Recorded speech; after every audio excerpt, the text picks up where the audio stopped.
2. Chapter 2. Consciousness, the way out of pain. Create no more pain in the present. Nobody's life is entirely free of pain and sorrow. Isn't it a question of learning to live with them rather than trying to avoid them? The greater part of human pain is unnecessary. It is self-created as long as the unobserved mind runs your life. The pain that you create now is always some form of non-acceptance, some form of unconscious resistance to what is. On the level of thought, the resistance is some form of judgment. On the emotional level, it is some form of negativity. The intensity of the pain depends on the degree of resistance to the present moment, and this in turn depends on how strongly you are identified with your mind. The mind always seeks to deny the now and to escape from it. In other words, the more you are identified with your mind, the more you suffer. Or you may put it like this: the more you are able to honor and accept the now, the more you are free of pain, of suffering, and free of the ego mind. Why does the mind habitually deny or resist the now? Because it cannot function and remain in control without time, which is past and future, so it perceives the timeless now as threatening. Time and mind are in fact inseparable. Imagine the earth devoid of human life, inhabited only by plants and animals. Would it still have a past and a future? Could we still speak of time in any meaningful way? The question "what time is it?" or "what's the date today?" if anybody were there to ask it, would be quite meaningless. The oak tree or the eagle would be bemused by such a question. "What time?" they would ask. Well, of course, it's now. The time is now. What else is there? Yes, we need the mind as well as time to function in this world, but there comes a point where they take over our lives, and this is where dysfunction, pain, and sorrow set in. The mind, to ensure that it remains in control, seeks continuously to cover up the present moment with past and future, and so, as the vitality and infinite creative potential of being, which is inseparable from the now, becomes covered up by time, your true nature becomes obscured by the mind. An increasingly heavy burden of time has been accumulating in the human mind. All individuals are suffering under this burden, but they also keep adding to it every moment whenever they ignore or deny that precious moment or reduce it to a means of getting to some future moment, which only exists in the mind, never in actuality. The accumulation of time in the collective and individual human mind also holds a vast amount of residual pain from the past. If you no longer want to create pain for yourself and others, if you no longer want to add to the residue of past pain that still lives on in you, then don't create any more time, or at least no more than is necessary to deal with the practical aspects of your life. How to stop creating time? Realize deeply that the present moment is all you ever have. Make the now the primary focus of your life. Whereas before you dwelt in time and paid brief visits to the now, have your dwelling place in the now and pay brief visits to past and future when required to deal with the practical aspects of your life situation. Always say yes to the present moment. What could be more futile, more insane, than to create inner resistance to something that already is? What could be more insane than to oppose life itself, which is now and always now? Surrender to what is. Say yes to life, and see how life suddenly starts working for you rather than against you. The present moment is sometimes unacceptable, unpleasant, or awful. It is as it is. Observe how the mind labels it and how this labeling process, this continuous sitting in judgment, creates pain and unhappiness. By watching the mechanics of the mind, you step out of its resistance patterns, and you can then allow the present moment to be. This will give you a taste of the state of inner freedom from external conditions, the state of true inner peace. Then see what happens, and take action if necessary or possible. Accept, then act. Whatever the present moment contains, accept it as if you had chosen it. Always work with it, not against it. Make it your friend and ally, not your enemy. This will miraculously transform your whole life. Past pain, dissolving the pain body. As long as you are unable to access the power of the now, every emotional pain that you experience leaves behind a residue of pain that lives on in you. It merges with the pain from the past, which was already there, and becomes lodged in your mind and body. This, of course, includes the pain you suffered as a child, caused by the unconsciousness of the world into which you were born. This accumulated pain is a negative energy field that occupies your body and mind. If you look on it as an invisible entity in its own right, you are getting quite close to the truth. It's the emotional pain body. It has two modes of being, dormant and active. A pain body may be dormant 90% of the time. In a deeply unhappy person, though, it may be active up to 100% of the time. Some people live almost entirely through their pain body, while others may experience it only in certain situations, such as intimate relationships, or situations linked with past loss or abandonment, physical or emotional hurt, and so on. Anything can trigger it, particularly if it resonates with a pain pattern from your past. When it is ready to awaken from its dormant stage, even a thought or an innocent remark made by someone close to you can activate it. Some pain bodies are obnoxious but relatively harmless, for example like a child who won't stop whining. Others are vicious and destructive monsters, true demons. Some are physically violent, many more are emotionally violent. Some will attack people around you or close to you, while others may attack you, their host. Thoughts and feelings you have about your life then become deeply negative and self-destructive. Illnesses and accidents are often created in this way. Some pain bodies drive their hosts to suicide.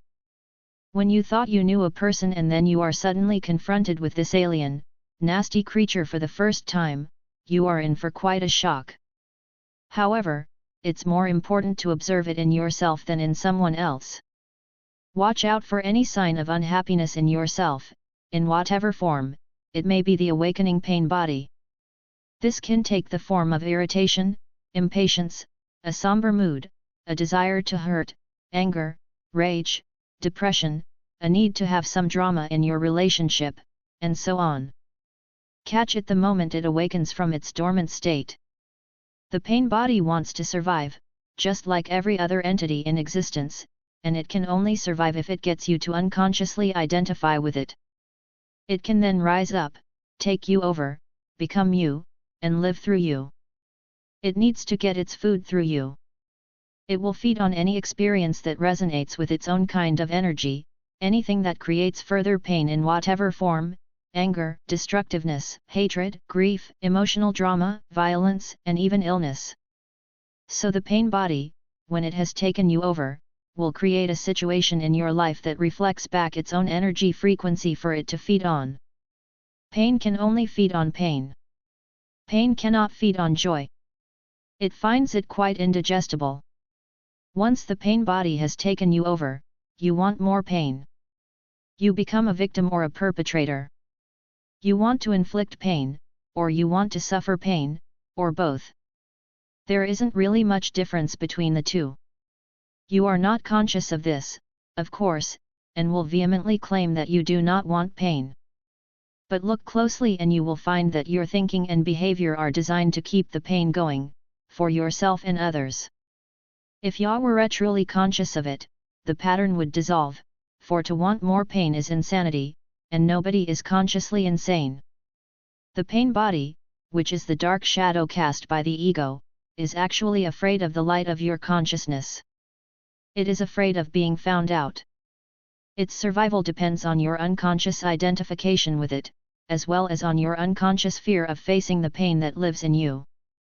But if you don't face it, if you don't bring the light of your consciousness into the pain, you will be forced to relive it again and again. The pain body may seem to you like a dangerous monster that you cannot bear to look at, but I assure you that it is an insubstantial phantom that cannot prevail against the power of your presence. Some spiritual teachings state that all pain is ultimately an illusion, and this is true. The question is it true for you? A mere belief doesn't make it true. Do you want to experience pain for the rest of your life and keep saying that it is an illusion? Does that free you from the pain?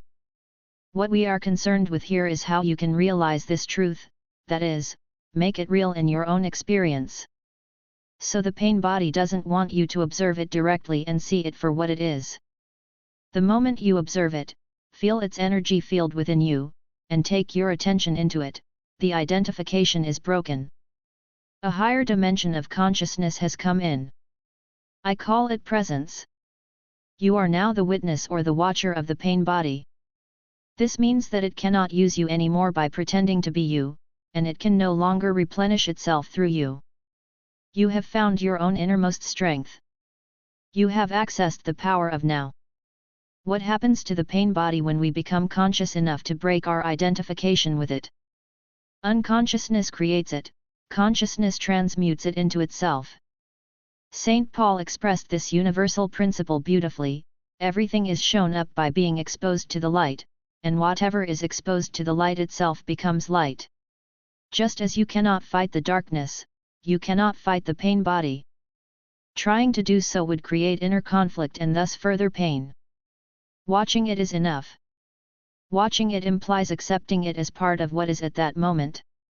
The pain body consists of trapped life energy that has split off from your total energy field and has temporarily become autonomous through the unnatural process of mind identification. It has turned in on itself and become anti-life, like an animal trying to devour its own tail. Why do you think our civilization has become so life-destructive? But even the life-destructive forces are still life energy. When you start to disidentify and become the watcher, the pain body will continue to operate for a while and will try to trick you into identifying with it again. Although you are no longer energizing it through your identification, it has a certain momentum, just like a spinning wheel that will keep turning for a while even when it is no longer being propelled. At this stage, it may also create physical aches and pains in different parts of the body, but they won't last. Stay present, stay conscious. Be the ever-alert guardian of your inner space. You need to be present enough to be able to watch the pain body directly and feel its energy. It then cannot control your thinking. The moment your thinking is aligned with the energy field of the pain body, you are identified with it and again feeding it with your thoughts. For example, if anger is the predominant energy vibration of the pain body and you think angry thoughts, dwelling on what someone did to you or what you are going to do to him or her, then you have become unconscious, and the pain body has become you. Where there is anger, there is always pain underneath.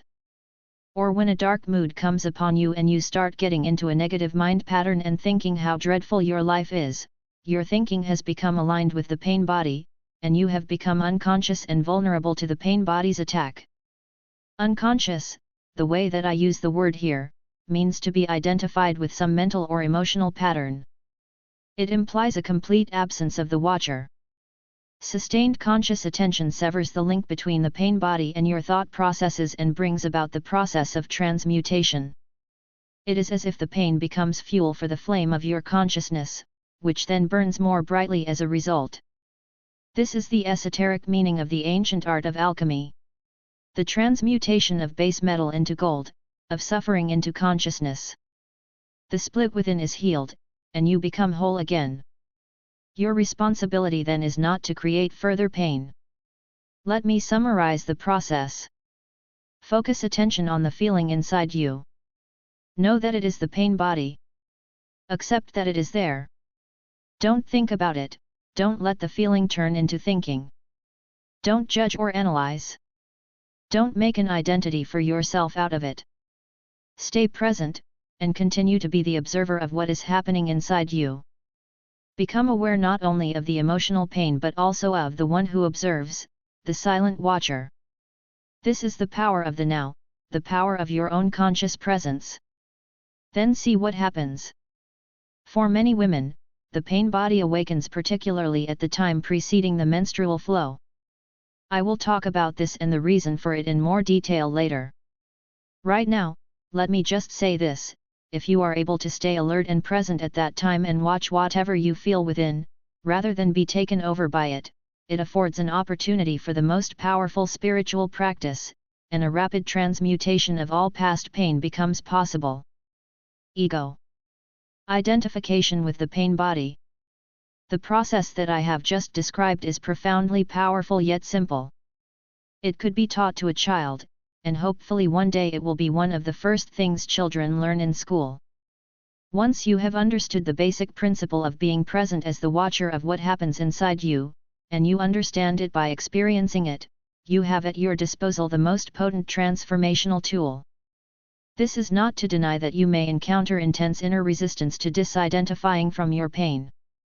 This will be the case particularly if you have lived closely identified with your emotional pain body for most of your life and the whole or a large part of your sense of self is invested in it.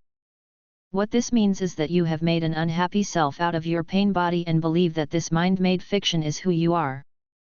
In that case, unconscious fear of losing your identity will create strong resistance to any disidentification. In other words, you would rather be in pain, be the pain body, than take a leap into the unknown and risk losing the familiar unhappy self. If this applies to you, observe the resistance within yourself. Observe the attachment to your pain. Be very alert. Observe the peculiar pleasure you derive from being unhappy. Observe the compulsion to talk or think about it. The resistance will cease if you make it conscious.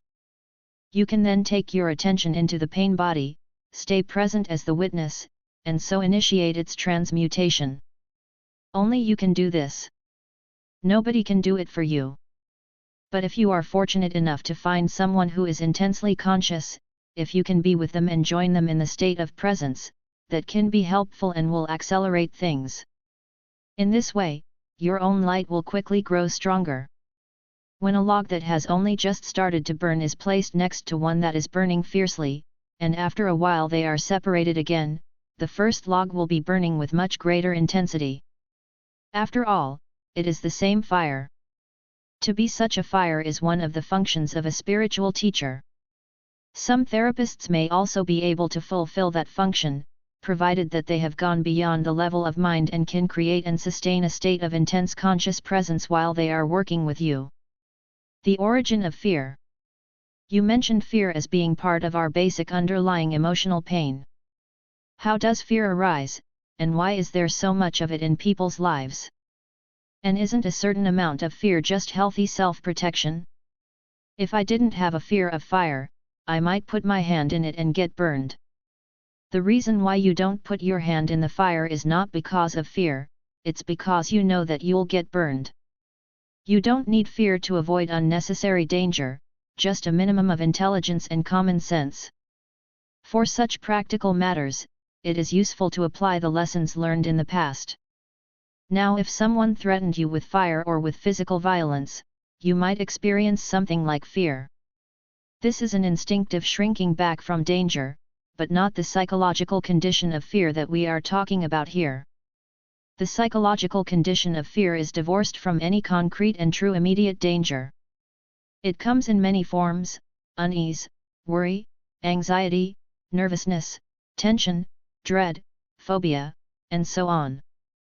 This kind of psychological fear is always of something that might happen, not of something that is happening now. You are in the here and now, while your mind is in the future. This creates an anxiety gap. And if you are identified with your mind and have lost touch with the power and simplicity of the now, that anxiety gap will be your constant companion. You can always cope with the present moment, but you cannot cope with something that is only a mind projection. You cannot cope with the future. Moreover, as long as you are identified with your mind, the ego runs your life, as I pointed out earlier. Because of its phantom nature, and despite elaborate defense mechanisms, the ego is very vulnerable and insecure, and it sees itself as constantly under threat. This, by the way, is the case even if the ego is outwardly very confident. Now remember that an emotion is the body's reaction to your mind. What message is the body receiving continuously from the ego, the false, mind-made self? Danger, I am under a threat. And what is the emotion generated by this continuous message? Fear, of course. Fear seems to have many causes. Fear of loss, fear of failure, fear of being hurt, and so on, but ultimately all fear is the ego's fear of death, of annihilation. To the ego, death is always just around the corner. In this mind-identified state, fear of death affects every aspect of your life. For example, even such a seemingly trivial and normal thing as the compulsive need to be right in an argument and make the other person wrong, defending the mental position with which you have identified, is due to the fear of death. If you identify with a mental position, then if you are wrong, your mind-based sense of self is seriously threatened with annihilation. So you as the ego cannot afford to be wrong. To be wrong is to die. Wars have been fought over this, and countless relationships have broken down. Once you have disidentified from your mind, whether you are right or wrong makes no difference to your sense of self at all, so the forcefully compulsive and deeply unconscious need to be right, which is a form of violence, will no longer be there. You can state clearly and firmly how you feel or what you think, but there will be no aggressiveness or defensiveness about it. Your sense of self is then derived from a deeper and truer place within yourself, not from the mind. Watch out for any kind of defensiveness within yourself. What are you defending? An illusory identity, an image in your mind, a fictitious entity. By making this pattern conscious, by witnessing it, you disidentify from it. In the light of your consciousness, the unconscious pattern will then quickly dissolve. This is the end of all arguments and power games, which are so corrosive to relationships. Power over others is weakness disguised as strength. True power is within, and it is available to you now. So anyone who is identified with their mind and, therefore, disconnected from their true power, their deeper self rooted in being, will have fear as their constant companion. The number of people who have gone beyond mind is as yet extremely small, so you can assume that virtually everyone you meet or know lives in a state of fear. Only the intensity of it varies.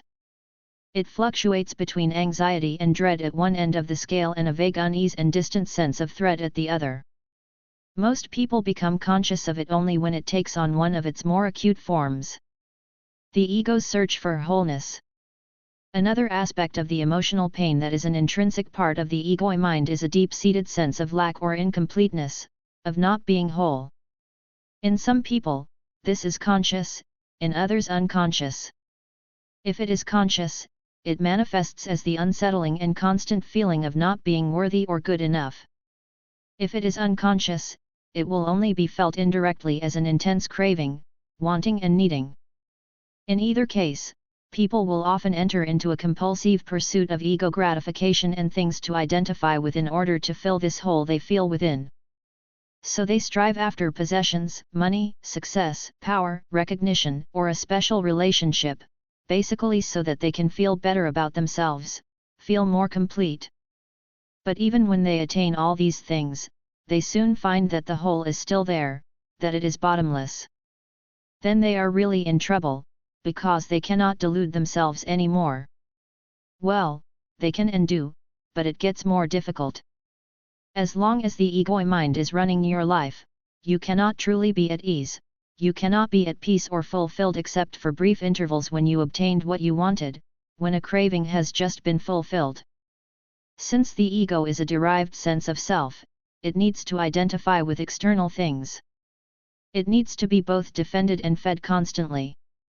The most common ego identifications have to do with possessions, the work you do, social status and recognition, knowledge and education, physical appearance, special abilities, relationships, personal and family history, belief systems, and often also political, nationalistic, racial, religious, and other collective identifications. None of these is you. Do you find this frightening? Or is it a relief to know this? All of these things you will have to relinquish sooner or later. Perhaps you find it as yet hard to believe, and I am certainly not asking you to believe that your identity cannot be found in any of those things.